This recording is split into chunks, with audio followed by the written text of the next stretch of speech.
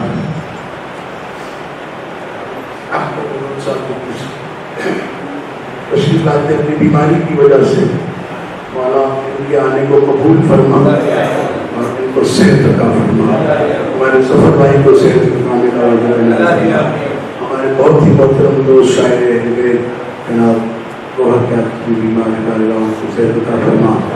ہمارے محمد ذاکر جناب اشمت زیدی صاحب سامنے بیٹھے ہمارے نائب کو بھی صحت کاملہ ہو جائے. اس کے علاوہ جتنے مومنین کا بیمار ہیں جناب علی اسماعیل علیہ السلام جناب رباق صاحب ان کو صحت کاملہ عاجل فرما. اللہ کی پریشانی کو دور فرما. تو بخود ہم نے قدر فرما. محمد وعلى محمد غيب سيدنا فرما. ربنا تقبل منا انك انت السميع العليم برحمتك يا ارحم الراحمين. اللهم كل ولي الرحمة من الحسن صلوات عليه وعلى آبائه والصحابة